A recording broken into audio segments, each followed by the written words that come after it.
Well, thanks everyone. Good afternoon. I'm really excited to be here to talk about a customer retention strategy, very of the moment, that I've had a lot of success with in my nearly 20 years of e-commerce. And to kick us off, I'd like to start with a question. How many of you would be okay with losing half of your customers in just 3 months? Not many of you, right? It's not a very comforting thought. Well, that's the average monthly retention of paid subscription services in the US, 50%. That means for every 100 customers you acquire, fully half of them will be gone 3 months later. For mobile apps, the situation is even more extreme. The average 30-day retention rate for mobile apps is 5%. 5%. That means just 1 month after download, 95% of your users are no longer using your app. Now, I'm here to talk about an opportunity to avoid those scenarios. Early engagement. Early engagement, I think, is one of the best kept or least used tools in the tool chest to improve retention and lifetime value. And believe me when I say the battle for retention starts with the very first purchase, right? You can't wait several months to tackle it. But if you're going to do that, you really have to talk to your customer, not through communications, but you really need to engage them, to truly engage them, right? Let's face it, we've all had the same early brand experience. You sign up for a new service or you make a first purchase and you receive 3 communications, right? 1, a generic confirmation email. 2, a welcome email, usually from the CEO explaining why they formed the company. And 3, another email trying to sell you more stuff, right? That's the traditional onboarding journey. And after that, you're just a regular customer. Now, I'm not deriding sales emails. I've driven a lot of revenue growth with sales emails. But to jump right into blast sales emails that early in the relationship is really a missed opportunity. Because if you do early engagement right, you're going to not just drive loyalty, but you're going to make those subsequent sales emails play at a much higher level. That's why I like to think of it not as onboarding, but as early engagement. Now, I first started to explore early engagement at Audible. I was with Audible for 9 years, 2 years before the acquisition by Amazon and 7 years after. In fact, I remember when audiobooks weren't cool. They were books on tape, something your grandmother would listen to. I like to say that in my early days at Audible, my job was convincing readers that listening wasn't cheating. And I developed several programs to do that, and that's another topic for a separate session. But one of those tools was free trial. Now, free trial was really successful at getting people to start the service. 2 free audiobooks with no further commitment. If you canceled within 30 days, that's a really compelling offer, right? The challenge with free trial is that we were never able to get conversion to paid above 50%. And we wanted to do much better than that, because we wanted to accelerate revenue growth.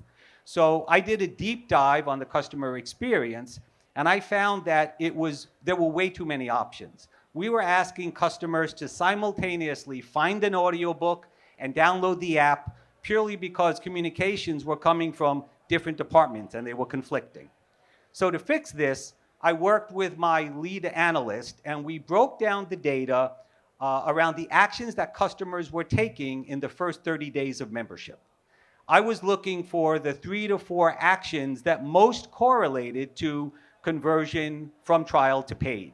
I was also looking for what the best order was for customers to accomplish that. And once we had that, we rolled out a new early engagement experience that leveraged email and web and app and even customer care. But the reason I'm sharing this is that the actions themselves were really interesting. The winning sequence was find an audiobook, download the app, start listening, and you'd be surprised how many downloaded audiobooks went unlistened to, and then start a wish list. And that last one, start a wish list, I found really interesting. Starting a wish list had a really high correlation to conversion from trial. And the reason, I think, was twofold. First, a populated wish list gave me audiobooks that I could recommend to you when you got your audiobook credits the next month. But more importantly, I think, was the fact that when you started a wish list, you were thinking beyond trial. You were already engaging in the next books that you wanted to listen to. And the psychology of that created a momentum that carried you through your membership, right? So rolling that out was very successful. We were able to take trial conversion from 50% to 58%, a really healthy 16% improvement. But it also opened my eyes to two maxims of early engagement. One, early engagement can be a major unlock for retention and lifetime value. And two, the specifics of that engagement should be unique for each brand. Now, to illustrate that second point, let me share a second example. This one from my time with Freshly. I don't know how many people know Freshly. Freshly was a really unique and pioneering product. It was a chef-prepared meal service where, unlike the more popular meal kits, you would get a shipment of fully prepared meals, packed in ice. You'd put them in your refrigerator. When you were ready, you'd pull them out, pop them in the microwave, heat them up, and eat them. Really innovative product. I was brought on to build out customer lifecycle. And the first thing I focused on was retention. And the reason was Freshly was a weekly subscription service, unlike the traditional monthly models. And that meant that early churn had a much faster negative impact on revenue and base growth than in a monthly model. And so improving retention was really a high priority. So as with Audible, I did an early engagement analysis. And one of the things I found was that if you tried a new meal within your first 3 orders, it correlated very highly to improved retention.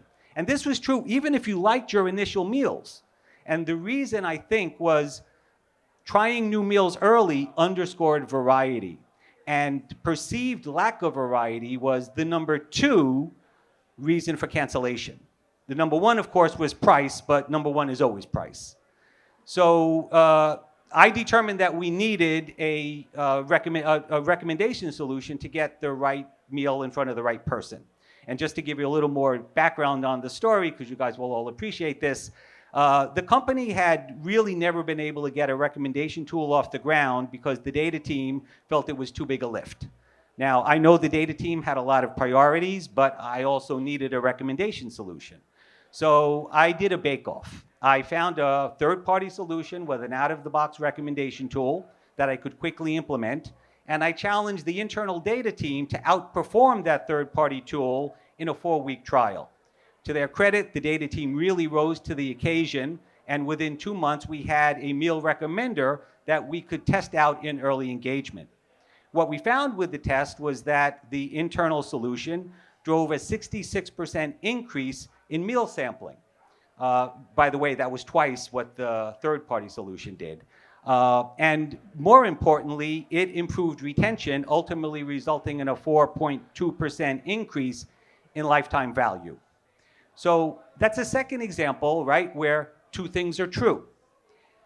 Early engagement proved to be a major unlock for retention and lifetime value, and the specifics of that engagement were different for that brand. Now, for my last example, let me talk about Bark, the dog subscription service. Most famous for BarkBox, the monthly box of toys and treats. Now, Bark actually had pretty good month 3 retention, largely because the vast majority of their membership was on a committed plan, meaning they were on a plan that lasted 6 to 12 months.